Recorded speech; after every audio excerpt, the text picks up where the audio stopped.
A Inglaterra anunciou que vai aceitar o imunizante Coronavac dado aqui no Brasil para as pessoas que quiserem ingressar na Inglaterra. Vou falar tudo nesse vídeo, notícia super atualizada, mas por isso eu peço, inscreva-se no canal, ative as notificações para você não perder nada. Se essa notícia interessar também, passa para um amigo, porque essa informação é importante. E para quem não me conhece, eu sou Álvaro Fernandes, jornalista e criador aqui do canal Estruturando Ideias. A gente fala de viagem, fala de entretenimento e também um pouquinho de investimento para a gente poder viajar mais, beleza? Então vamos direto ao assunto. A Inglaterra disse que a partir do dia 22 de novembro de 2021, depois de muito tempo, ela vai aceitar o imunizante Coronavac, que até então ela dizia ser não tão seguro assim. Então todo mundo que queria ir para a Inglaterra, que precisava ir para a Inglaterra, tinha que fazer não só a quarentena e não era aceito a Coronavac. Então a partir do dia 22 de novembro, todo mundo que tomou a Coronavac aqui no Brasil vai ser aceita, como a OMS aceita, vai ser aceita tranquilamente como qualquer outra vacina.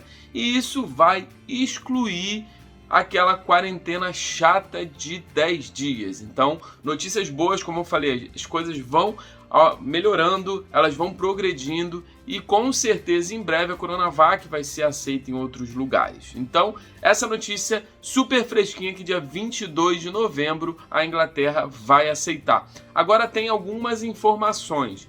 A Inglaterra faz parte do Reino Unido, mas o Reino Unido, cada país ali, ele quer liberar de uma forma diferente. Então, na data de hoje, só a Inglaterra do Reino Unido está aceitando. Irlanda do Norte e Escócia não estão aceitando a Coronavac.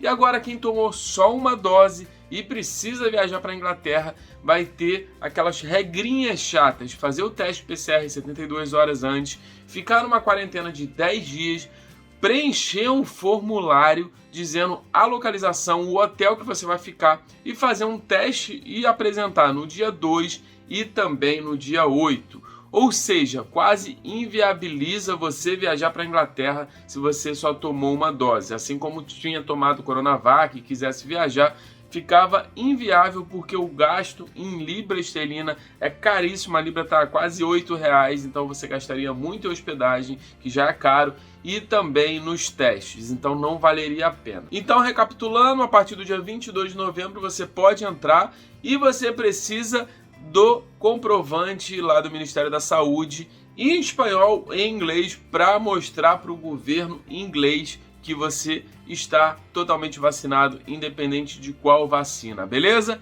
Esse foi um Drops aí para melhorar ainda um pouco o astral depois de tudo que a gente viveu nesses 2 anos difíceis que a gente está vivendo ainda, mas que agora está um pouquinho melhor, digamos assim. Então muita gente quer viajar para fora, muita gente precisa e tem família fora e não encontra há muito tempo, entes queridos, e agora vai conseguir, beleza? Então eu trago mais informações em breve e assim também que tiver informações do resto do Reino Unido eu volto aqui. E como eu falei que eu ia só trazer notícias boas, agora a onda aí são de notícias boas, espero que seja assim daqui para sempre, beleza? Então inscreva-se no canal, ative as notificações para você não perder nada e lembre-se, siga aqui também no Estruturando Ideias no Instagram, que tem muito vídeo legal, tem muito roteiro de viagem aqui bacana também e você pode me seguir em todas as redes, beleza? Vou ficando por aqui, um grande abraço e até a próxima, valeu!